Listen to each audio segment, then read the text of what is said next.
I thought, we came out and played great defense. I know we shot the ball well, but I know we can shoot the ball. My big thing's been working on the defensive end. We were a little wary of this team because they were leading Tennessee in the first quarter. And then Kelly made some adjustments and substituted, and they ended up with about a 15 or 20-point halftime lead. And then it kind of stayed 20, 25 points up there with them. So, I don't know how good Tennessee is. So when we did our evaluations and looking at the game film, we just couldn't take a chance of not being as focused on this game as we were on Memphis and as we will be on Princeton. And so I thought the crowd might have affected them a little bit. I thought our players came out, shot the ball extremely well, and I thought we played great defense. Off the top, the 1,000th win in program history for the Lady Raiders. You've obviously been part of quite a few of those. What was it like, hearing that y'all are coming up on that milestone and then hitting it today for the team? Well, they told me yesterday early. It's been a tough week, but they told me yesterday that we win one more game, we'll get 1,000. That's big. I mean, you got 365 programs, Division I programs across America. And there were 24 that had won 1,000 games, and now we're the 25th program. So that kind of tells you what I've been preaching since I've been here. We're a top 20 program. I believe that with all my heart, and I think we proved it year in and year out. Now those 1,000 wins, you got a lot of people that's really responsible. Stephanie Smith was here, Lewis Bivens was here. Who else? Larry Joe Inman was here. So you got the people before him. So I'm just very thankful to be part of this program. To be honest with you, we've had a little bit to do with those 1,000, but I'm very thankful that we got to be part of the program.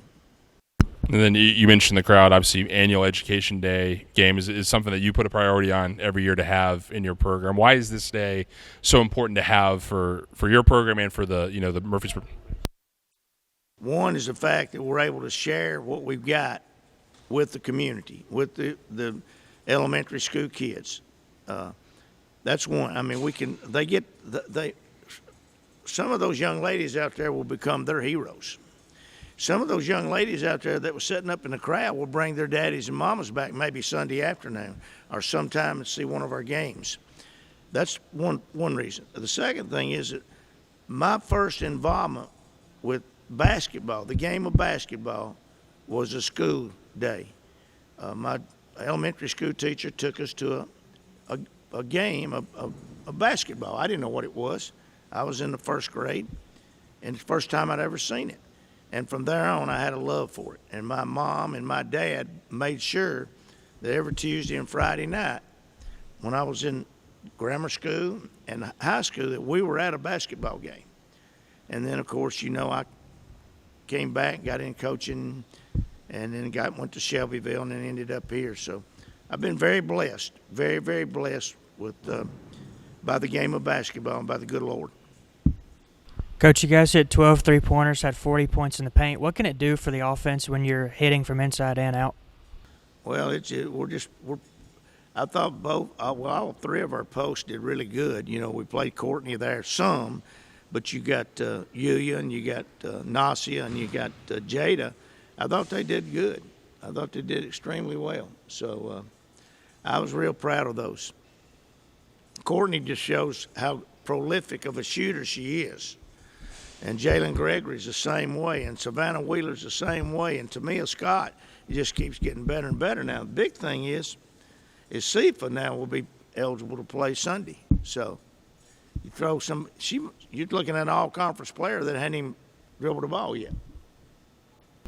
Not often you get a chance to play 12 players in a game like you did this morning. Obviously, a lot of that fourth quarter had a lot of things to work on for some of those bench players in that group. We do.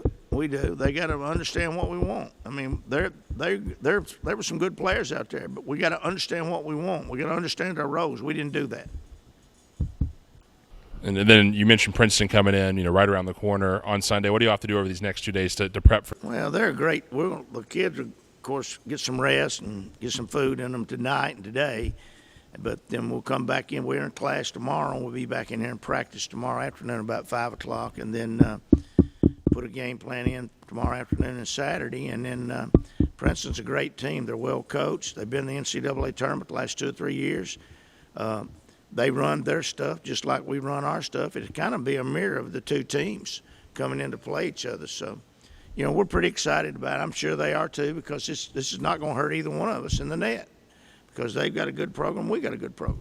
Courtney, we know you're probably expecting me to start you off with this, but given your education background, and what does the Education Day game mean to you? I guess this is your 5th one now that you've gotten a chance to experience. It's always one of those special moments, because you realize that you're playing for those people in the stands, the little kids, to hopefully spark a light in them that they want to play basketball. It's a much bigger platform than we realize on a day-to-day basis, so honor.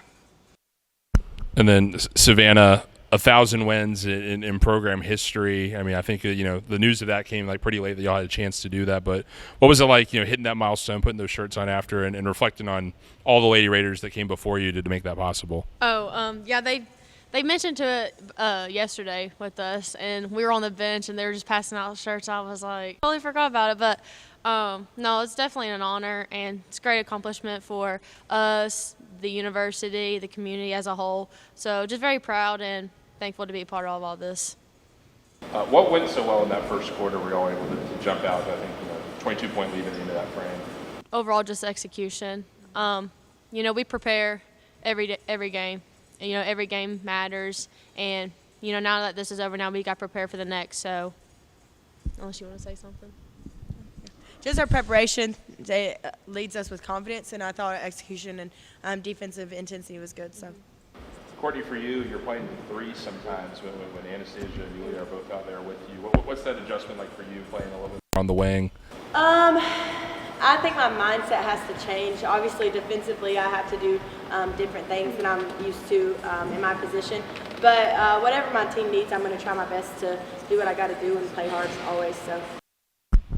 Courtney, you tied your career high for threes in a game in the first half. You made 6. What were you guys doing on offense to get you open looks, and how did your confidence build after you knocked down the first couple? I think that you have to pick a person to guard on the floor, and whoever's open just has the opportunity to get buckets or not make a shot, basically. So I think they did we didn't expect them to crowd on us, but I think they were crowded more so. Sav did a really good job in transition and Jalen finding me because they knew I had the hot hand. So we're not a selfish basketball team, so whoever has the hot hand, we get it to them. No, don't say that. All right, so Savannah, we see you take hits when you're going up for shots, more than anybody else on the team. What's going through your head when you put your body on the line constantly for your teammates? I've always enjoyed going to the free throw line. I think that's just been a big part of my game, I would say. And if they close in, penetration, like Courtney said, whoever has a hot hand, just give them the open, just make the extra pass so they can knock it down. But overall, I spend a lot of time in the gym shooting extra free throws before I start shooting jumpers, threes, and after as well. So I kind of just have always had a knack of getting to the free throw line. And this one is for both of you pretty much. You're two of the more seasoned veterans on the team. You have a pretty young team, in most aspects. What are some things that you're telling to the freshman players, to your red shirts that didn't really get to play last season, going into games like today? Okay. I think that today we were talking about being a better us, and I think that requires everyone on the team. No matter how seasoned we are, every role is important on our team and every locker room. That's the beauty of basketball, is you get to come together with people with different backgrounds, different talents, and try to put it together as a unit. So making sure that we're all getting better individually, but also adding to the whole. We try to tell them to continue to keep their confidence up in all the highs and lows, because we've been through that for 5 years, but easier said than done. And I would say another big aspect to all that is just communication. In an environment like this, you got kids screaming, hollering, so before the game we were okay, we all got to be in sync with one another, talk loud. We did good at it today. yesterday. Yeah, we really did. But just communication is just a big key to all that. Do you have anything else? Good. Thanks, y'all. Thank you all. Thanks. Max.